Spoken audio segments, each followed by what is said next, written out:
Sahabat Oase Rohani Katolik yang dikasihi Tuhan, dimanapun Anda berada, apa kabar Anda hari ini?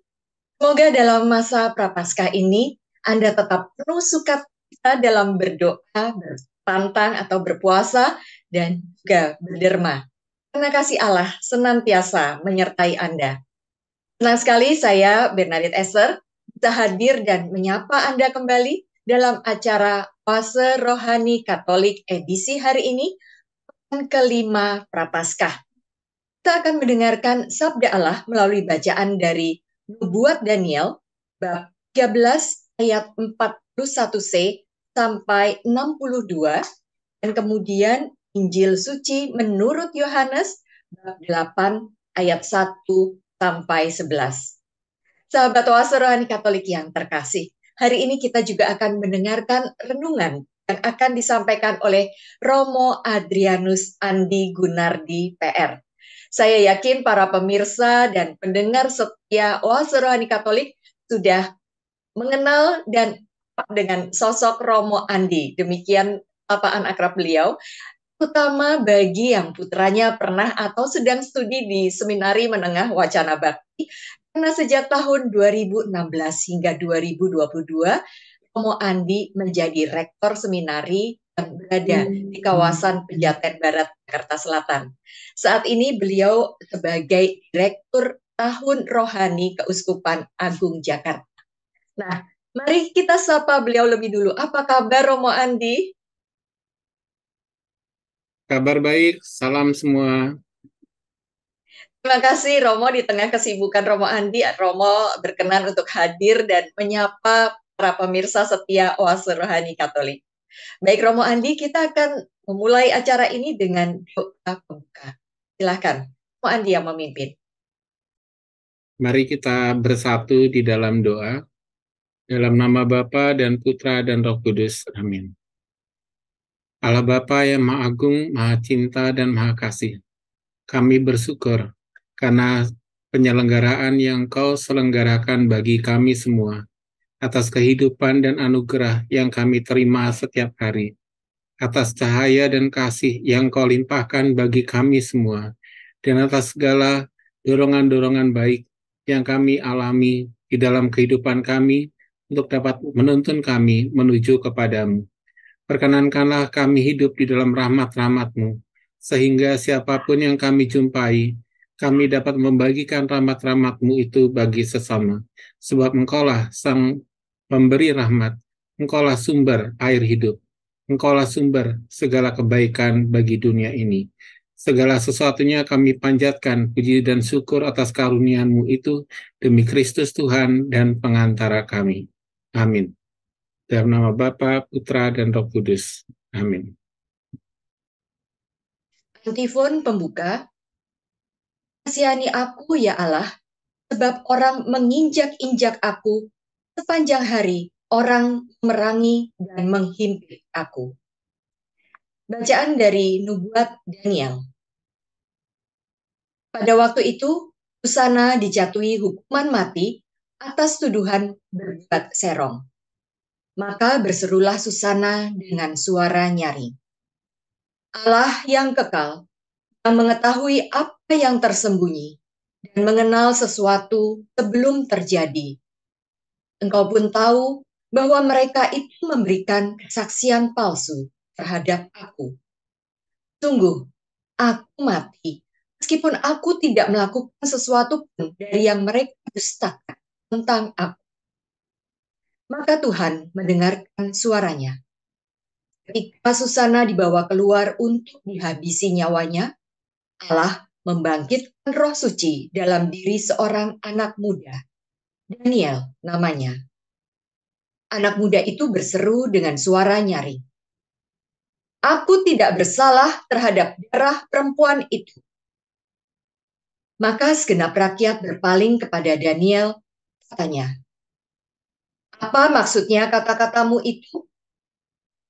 Daniel pun lalu berdiri di tengah-tengah mereka, katanya, demikian bodohkah kamu, hai orang Israel?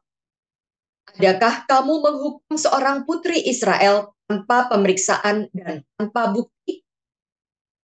Kembalilah ke tempat pengadilan, sebab kedua orang itu memberikan kesaksian palsu terhadap perempuan ini. Maka bergegaslah rakyat kembali ke tempat pengadilan. Orang tua-tua berkata kepada Daniel, "Marilah, duduklah di tengah-tengah kami, dan beritahulah kami, sebab Allah telah menganugerahkan kepadamu martabat orang tua-tua." Lalu kata Daniel kepada orang yang ada di situ, "Pisahkanlah kedua orang tua-tua tadi jauh-jauh, maka mereka akan diperiksa." Setelah mereka dipisahkan satu sama lain, Daniel memanggil seorang di antara mereka dan berkata kepadanya, Hai engkau yang sudah beruban dalam kejahatan. Sekarang engkau ditimpa dosa-dosa yang dahulu telah kau perbuat dengan menjatuhkan keputusan-keputusan yang tidak adil, dengan menghukum orang yang tidak bersalah dan melepaskan orang yang bersalah, meskipun Tuhan telah berfirman, orang yang tak bersalah dan orang benar janganlah kau bunuh. Oleh sebab itu, kalau engkau sungguh-sungguh melihat dia, katakanlah, di bawah pohon apakah telah kau lihat mereka bercampur? Sahut orang tua-tua itu, di bawah pohon mesui.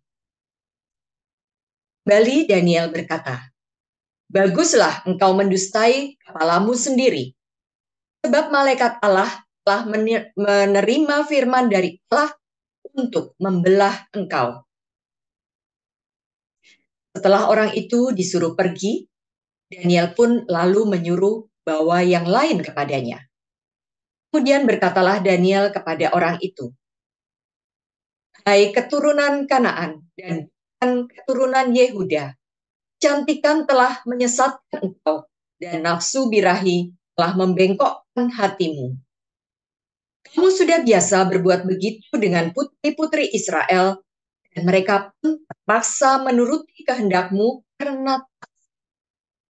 Tetapi putri Yehuda ini tidak mau mendukung kefasikanmu. Oleh karena itu, katakanlah kepadaku, di bawah pohon apakah telah kau dapati mereka bercampur? Sahut orang tua-tua itu, di bawah pohon berangan. Kembali Daniel berkata, baguslah engkau mendustai kepalamu sendiri, sebab malaikat Allah sudah menunggu-nunggu dengan pedang terhunus untuk membahan engkau, supaya engkau binasa.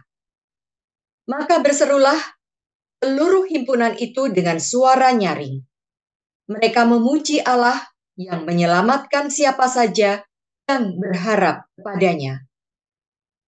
Serentak mereka bangkit melawan kedua orang tua-tua itu, sebab Daniel telah membuktikan dengan mulut mereka sendiri bahwa mereka telah memberikan kesaksian palsu. Lalu mereka diperlakukan sebagaimana mereka sendiri mau mencelakakan sesamanya. Sesuai dengan Taurat Musa, dua orang itu dibunuh. Demikian pada hari itu diselamatkan darah yang tak bersalah. Demikianlah sabda Tuhan.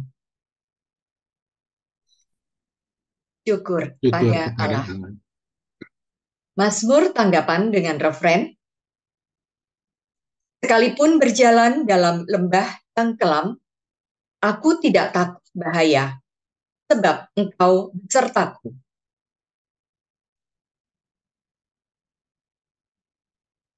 Tuhan gembalaku, aku takkan berkekurangan. Dia membaringkan daku di padang rumput yang hijau. Dia membimbing aku ke air yang tenang dan menyegarkan aku. Sekalipun berjalan dalam lembah yang kelam, aku tidak takut bahaya, sebab engkau besertaku. Ia menuntun aku di jalan yang lurus demi namanya yang kudus. Sekalipun berjalan dalam lembah yang kelam, aku tidak takut bahaya, sebab engkau besertaku. Tongkat gembalaanku, itulah yang menghibur aku. Sekalipun aku berjalan dalam lembah yang kelam, aku tidak takut bahaya, sebab engkau besertaku. Engkau menyediakan hidangan bagiku di hadapan segala lawan. Engkau mengurapi kepalaku dengan minyak, kepalaku penuh berlimpah. Sekalipun aku berjalan dalam lembah yang kelam, aku tidak takut bahaya, sebab engkau besertaku. Kerelaan dan kemurahan-Mu mengiringi aku seumur hidupku. Aku akan diam dalam rumah Tuhan sepanjang masa. Sekalipun aku berjalan dalam lembah yang kelam, aku tidak takut bahaya, sebab engkau besertaku.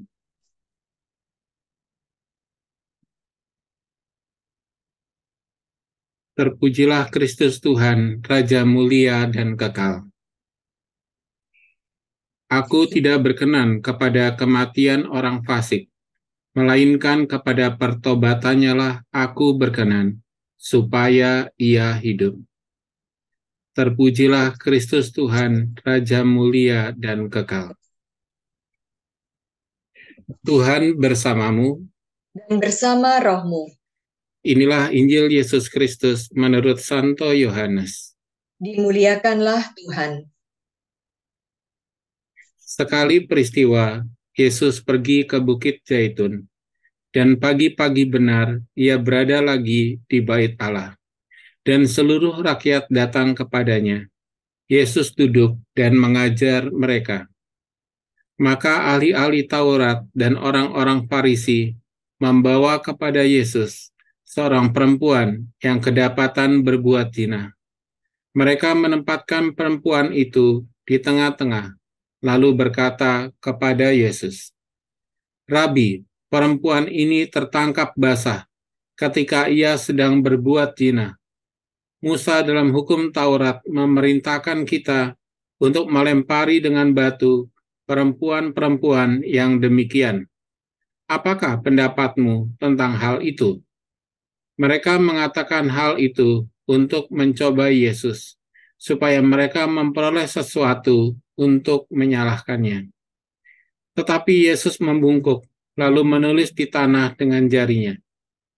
Dan ketika mereka terus-menerus bertanya kepadanya, ia pun bangkit berdiri, lalu berkata kepada mereka, "Barang siapa di antara kamu tidak berdosa, hendaklah ia yang pertama melemparkan batu kepada perempuan itu." Lalu Yesus membungkuk pula dan menulis di tanah.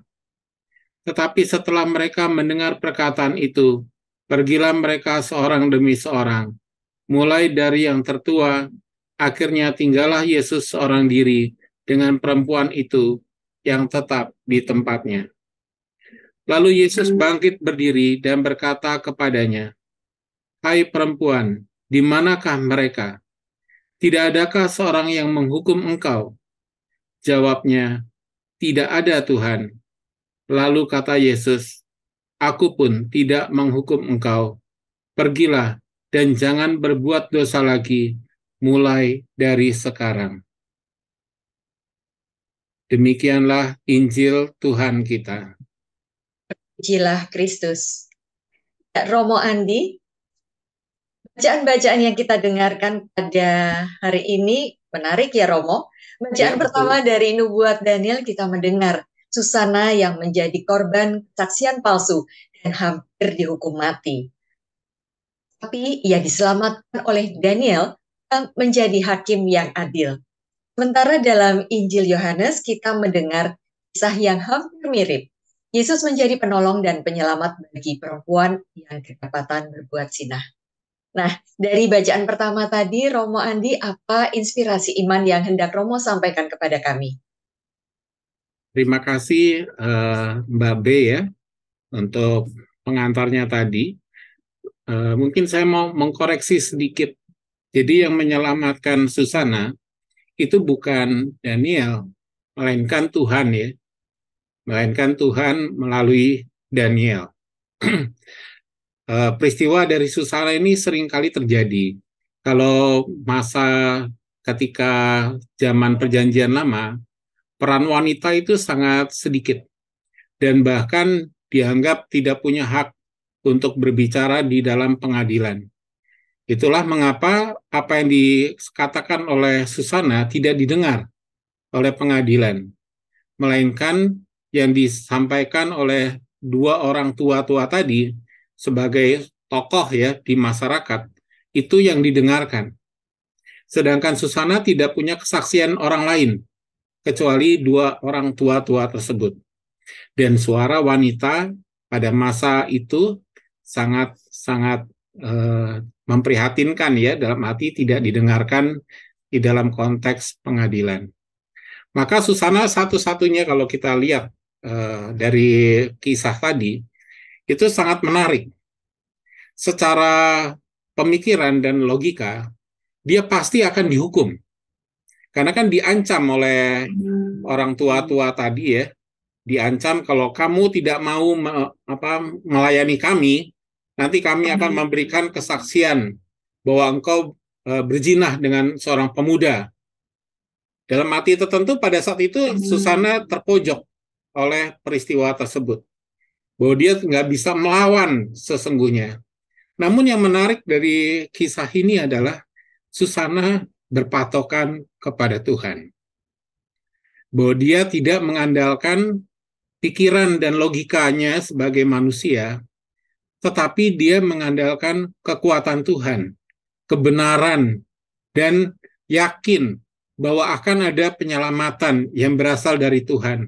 Dan lebih baik dia mati daripada harus melakukan hal yang tidak terpuji di mata Tuhan. Nah, mungkin kalau kita lihat dari peristiwa-peristiwa hidup kita berkenaan dengan kisah atau pengalaman dari Susana ini, sungguh banyak hal yang bisa kita lihat ya, yang bisa kita petik dari peristiwa ini.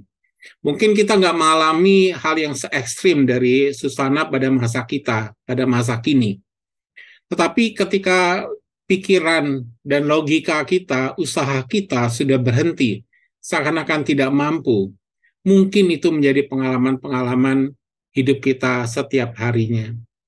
Ada orang yang sakit, dia tidak mampu secara mungkin logika ya, secara kedokteran, rasanya sangat sulit untuk bisa terus menjalankan hidup. Namun keyakinan dan imanlah yang membuat mereka itu terus bertahan. Saya ingat juga kisah dari Viktor Frankl ya, seorang psikologis, yaitu bahwa dia mengamati orang-orang yang ada di dalam kamp konsentrasi. Pada masa itu, dia memiliki suatu pertanyaan. Mengapa orang-orang ini masih terus mau hidup? Padahal sebentar lagi mereka akan disiksa dan mereka akan mengalami kematian karena setiap hari mereka lihat orang-orang yang ada di sana mati. Tapi kenapa mereka nggak bunuh diri? Kenapa nggak mengakhiri hidup aja supaya tidak mengalami penganiayaan sebelum kematian? Nah, Viktor Frankl menemukan yaitu bahwa yang menyebabkan mereka terus berjuang untuk terus hidup ya dalam situasi yang sangat-sangat sulit adalah iman dan kepercayaan kepada Tuhan. Saya juga punya pengalaman ya, orang-orang yang sakit dan pada saat itu meminta perminyakan, orang sakit. Suatu malam saya diminta pergi ke rumah sakit Gading Pluit. Dan saya malam-malam sekali, mungkin jam 1, jam 2 pagi ya, waktu itu saya tugas di paroki Kelapa Gading. Satpam melihat lampu kamar saya masih menyala, lalu dia mengover telepon itu ke kamar saya. Lalu saya menerima dan saya pergi jam 2 pagi itu ke rumah sakit Gading Pluit. Dan saya memperhatikan seorang bapak sudah tua, sangat-sangat gelisah. Tangannya bergerak terus-menerus. Dan seakan-akan dia ada sesuatu yang resah yang dia rasakan pada saat itu. Lalu kami berdoa dan saya memberikan minyak suci kepada dia. Dan hal yang aneh adalah setelah kita berdoa, bapak itu menjadi tenang. Bapak itu tidak lagi bergerak-gerak tangannya, melainkan dia bisa tenang dan menjamkan mata dan berserah kepada Tuhan. Suatu pengalaman yang luar biasa ya. Ketika manusia ini merasa bahwa ada sesuatu kegelisahan yang luar biasa dalam hidup, namun ketika dia mengalami ketenangan dan kepercayaan kepada Tuhan, rasanya ada sesuatu yang mengatasi segala kegelisahan dan kelemahan yang ia miliki. Seorang ibu single fighter, dia berjuang di dalam hidupnya untuk membiayai sekolah anak-anaknya. Dan pada saat-saat tertentu ada batas-batas di mana ia merasa tidak mampu lagi untuk memberikan biaya bagi anak-anaknya. Dan pada saat itu dia berserah kepada Tuhan. Dan sungguh ajaib dan luar biasa. Tiba-tiba ada kontak dari saudara-saudaranya, dan entah bagaimana saudara-saudaranya itu tergerak untuk membantu ibu ini menyekolahkan anak-anaknya. Maka ada begitu banyak peristiwa yang mungkin mirip dengan apa yang dialami oleh Susana di dalam hidupnya. Atau juga memang keadaan yang sangat sulit ya, seperti ada fitnah yang dialami atau dirasakan pada saat masa-masa sekarang ini. Misalkan kalau kita lihat di media ya, Romo Pascal itu yang sekarang ini katanya diperkarakan, walaupun akhirnya dicabut ya perkaranya. Namun ada saat situasi di mana dia membela orang-orang baik, justru diperkarakan ke polisi ya, untuk masalah human trafficking. Nah, dengan situasi demikian, Romo Pascal mungkin nggak berbuat sesuatu atau mungkin dia hanya berbicara, tetapi ada iman dan kepercayaan. Dan itulah yang menyelamatkan dia di dalam situasi dan kondisi hidupnya pada saat ini. Ada begitu banyak relevansi yang kita alami ya dalam hidup di mana batas-batas manusia itu seakan-akan sudah tidak mampu lagi. Dan kalau kita renungkan peristiwa-peristiwa yang ada di dalam kisah Susana ini, dalam kitab Daniel, sesungguhnya memiliki kemiripan dengan kisah-kisah kitab suci yang lain. Seperti misalkan ketika Musa, dia dituduh bahwa dia membunuh orang Mesir, dan untuk itu dia bisa dihukum mati ya kalau ketahuan. Lalu dia kabur. Lalu yang dia berikan hanyalah kepasrahan dan kepercayaan kepada Tuhan. Hingga batas-batas manusiawinya, dia terjatuh, dan kemudian dia sudah lemas, dan pada saat itu ada pertolongan yang membawa dia untuk tinggal bersama dengan satu keluarga penggembala. Dan dari situlah panggilan dari Musa itu muncul ketika Tuhan memanggil Musa. Namun ada saat di mana dia sudah tidak berdaya. Ada saat di mana secara manusiawi dia sudah tidak mampu. Dan pada saat itulah Tuhan memanggil dia untuk sesuatu yang lebih besar. Maka kalau saya merenungkan kisah dari Susana ini, merupakan kisah-kisah dari kehidupan kita sehari-hari. Ada saat di mana pikiran kita sudah berhenti ya. Ternyata iman itu melampaui pikiran-pikiran dan logika yang kita miliki. Bahwa iman itu suatu hal yang luar biasa, dan penyelamatan itu bukan dari kemampuan kita manusiawi, tetapi penyelamatan itu berasal dari Tuhan semata. Maka kita diajak dan diundang melalui permenungan kisah Susana ini, di mana pada saat itu sudah seperti tidak ada jalan lain ya, kita tetap percaya. Dan terlebih adalah kepercayaan itu bersumber dari hati kita yang mencinta kepada Tuhan, seperti yang dialami dan dilakukan oleh Susana. Kendati tidak ada jalan, dia tetap percaya kepada Tuhan. Dan ketika tidak ada jalan, selalu ada jalan bagi Tuhan dalam hidup kita ini. Mungkin itu yang bisa saya sampaikan ya, Mbak B ya. Baik, terima kasih sekali Romo Andi atas permenungan dari kisah Daniel dan Susana yang kita dengar tadi. Kami semua diingatkan bahwa Hanya dengan iman dan kepercayaan serta kepasrahan kepada Tuhan, maka penyelamatan akan datang pada kita meskipun kita berada pada nadir hidup kita. Sahabat Oase Rohani Katolik yang terkasih, kita akan jeda sejenak untuk mengendapkan apa yang telah Romo Andi sampaikan tadi. Setelah jeda, kita akan mendengarkan inspirasi iman dari Injil Yohanes. Tetaplah bersama kami.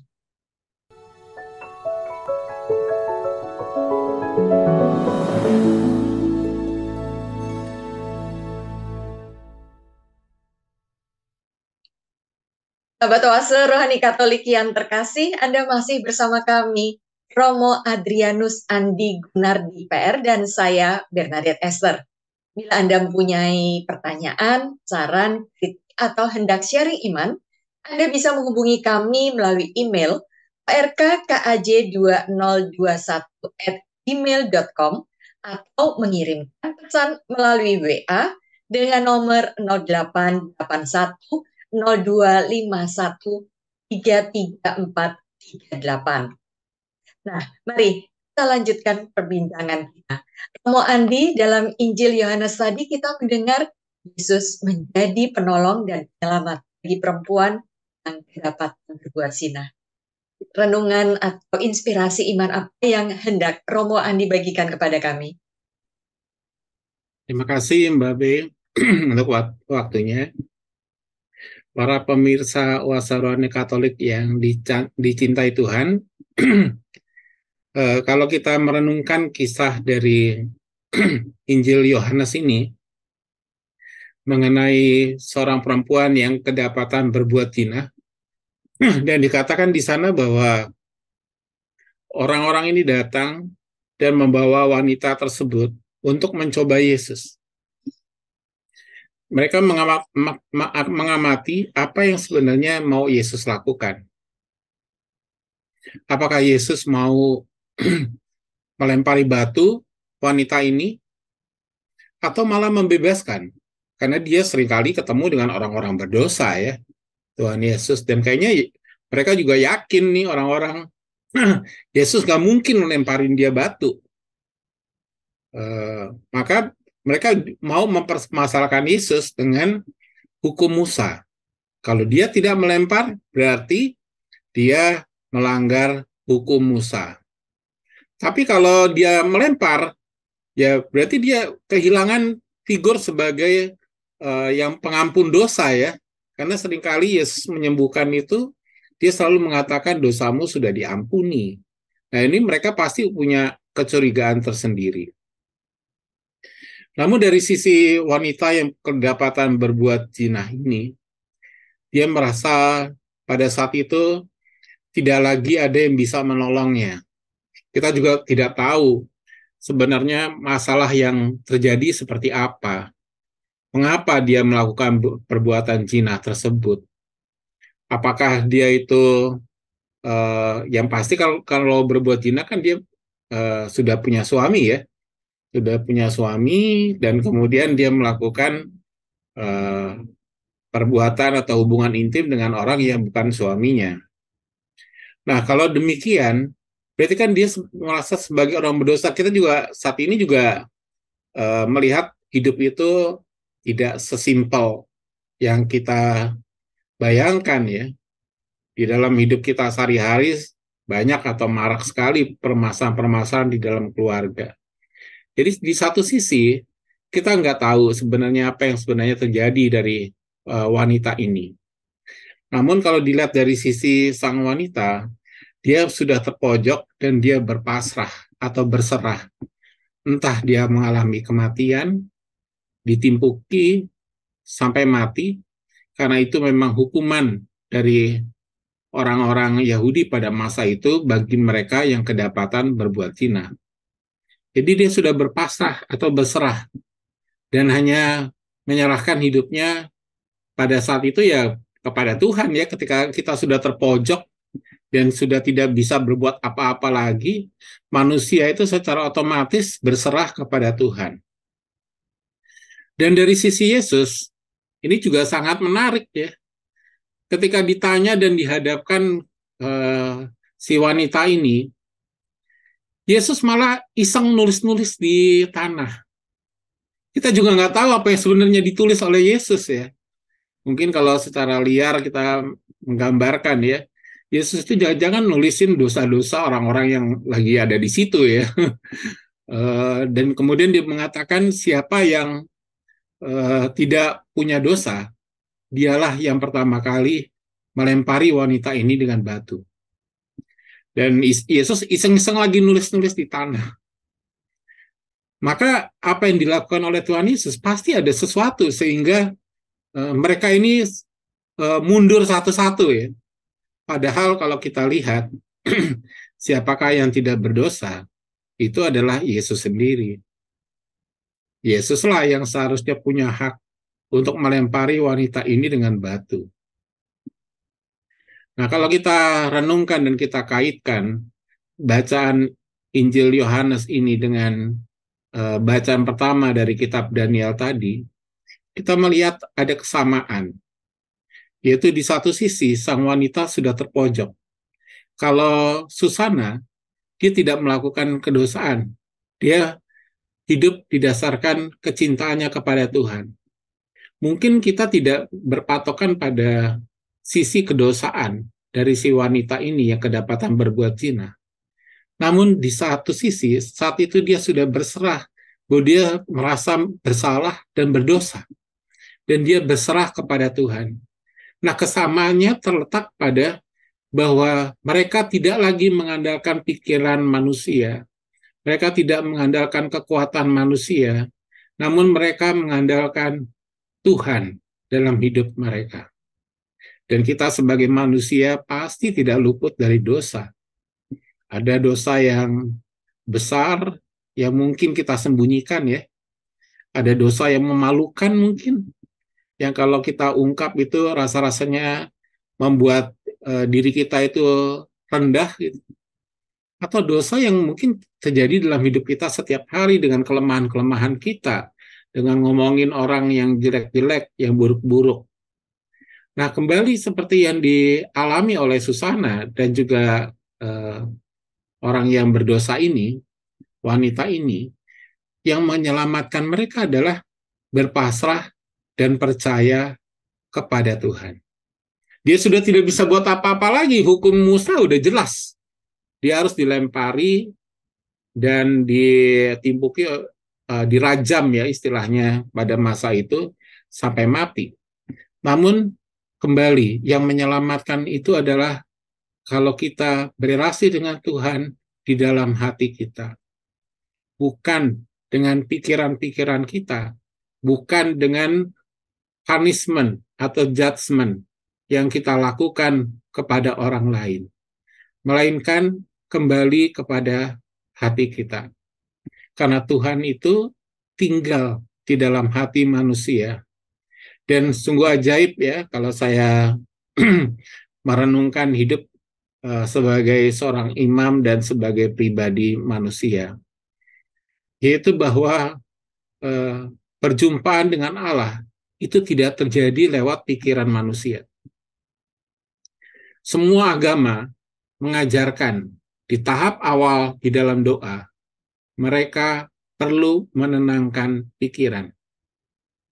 Meditasi misalkan, pertama kali yang menjadi tantangan adalah pikiran yang melayang-layang, adalah pikiran yang terus bekerja.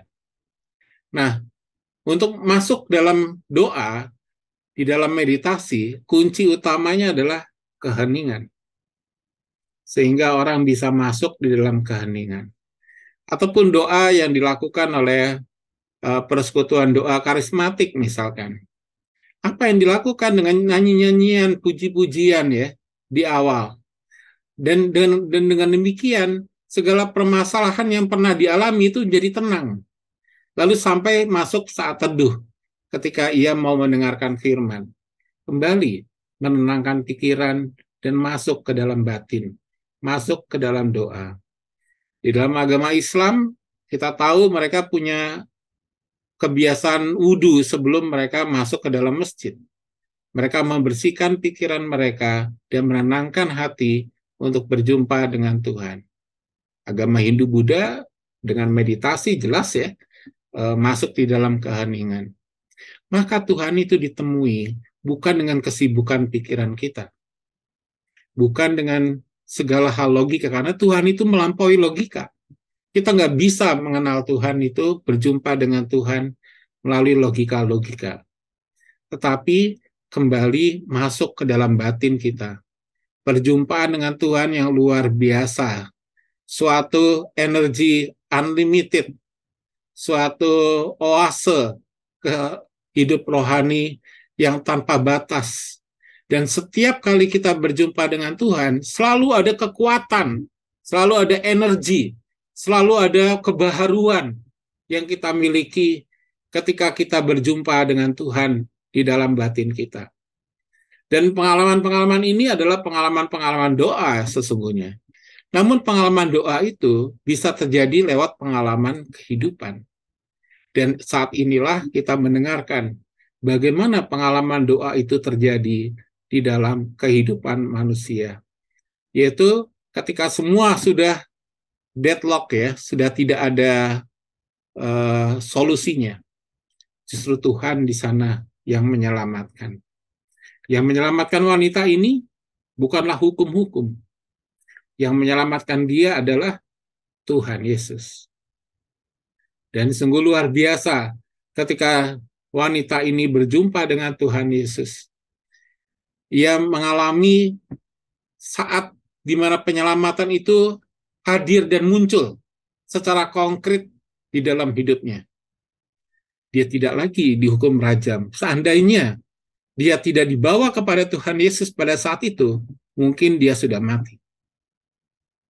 Tetapi saat itu entah bagaimana dengan cara-cara yang luar biasa, dengan aneh ya, sehingga mereka datang ini tujuan utamanya mau mencobai Tuhan Yesus sebenarnya. Tetapi justru dengan cara itu, Yesus dapat menyelamatkan wanita ini. Dan Yesus berpesan yang sangat menarik. Apakah tidak ada yang menimpuki engkau, melempari engkau dengan batu? Tidak ada. Kalau gitu, aku juga tidak melempari kamu dengan batu. Pergilah dan jangan berbuat dosa lagi. Jadi pengampunan, penyelamatan itu sungguh masuk di dalam diri wanita ini. Keselamatan itu sungguh-sungguh terjadi di dalam wanita ini. Maka bukan, kembali ya, di dalam iman kita, bukan manusia, tetapi adalah Tuhan. Kalau manusia menyelamatkan, itu bukan karena manusia itu sendiri, tetapi semata-mata karena Tuhan.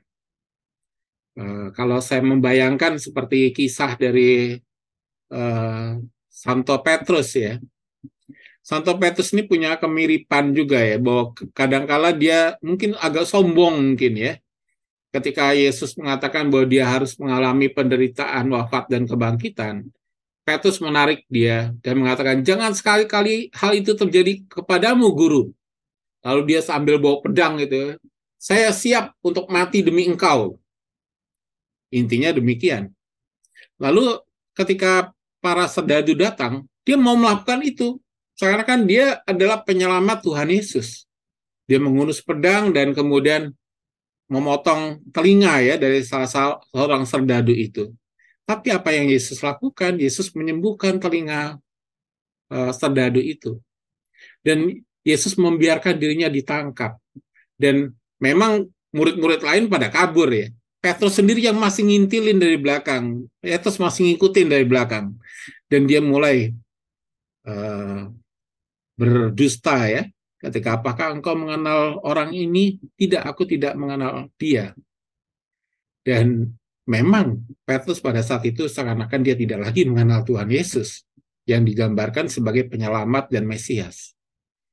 Dan pada saat ayam berkokok 3 kali, dia sudah menyangkal Yesus 3 kali dan dia ingat bahwa ternyata bukan dia sebagai manusia menyelamatkan Tuhan, tapi dialah yang diselamatkan oleh Tuhan.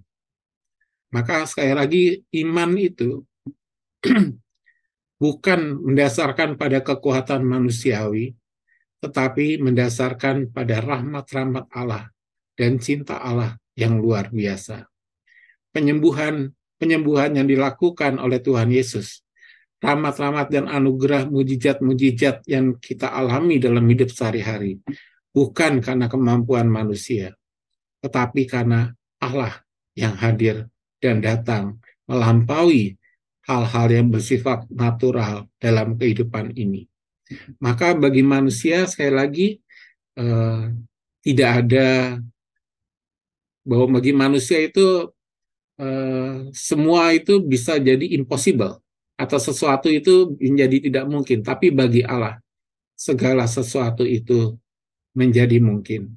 Maka tetaplah berharap, tetaplah beriman, tetaplah percaya, walaupun apapun situasi yang kita alami saat ini, kita yakin melalui iman, kepercayaan, kehidupan, dan harapan serta kasih dari Tuhan, tidak ada yang tidak mungkin bagi hidup Anda. Demikian yang dapat kami sampaikan. Semoga renungan ini dapat berguna bagi hidup kita semua. Tuhan Terima memberkati. kasih Romo Andi untuk renungannya yang sungguh dalam dan sungguh menguatkan doa kami. Semoga iman dan kepercayaan kita kepada Tuhan yang Maha Pengampun dan Maha Berbelas Kasih semakin dikuatkan. Sahabat Oase Rohani Katolik yang terkasih, kita sudah berada di penghujung acara. Kita akan mengakhirinya dengan doa penutup dan menerima berkat Allah melalui Romo Andi. Silakan Romo. Kita berdoa dalam nama Bapa, Putra, dan Roh Kudus. Amin. Allah Bapa yang Maha Agung dan Maha Kasih, kami bersyukur karena melalui iman dan kepercayaan Engkau menumbuhkan kekuatan dalam kehidupan kami. Engkau memberikan pengharapan di tengah segala situasi yang kami alami sebagai manusia. Bimbinglah kami dalam hidup kami supaya kami semakin percaya kepadamu. Dan biarlah rahmat-rahmat-Mu itulah yang memberikan kekuatan dan menguasai hidup kami, sehingga setiap orang sungguh dapat merasakan kehadiran-Mu di tengah-tengah dunia. Dan untuk itu ya Tuhan, kami mohon penyertaan dan berkat-Mu bagi kehidupan kami. Tuhan bersamamu.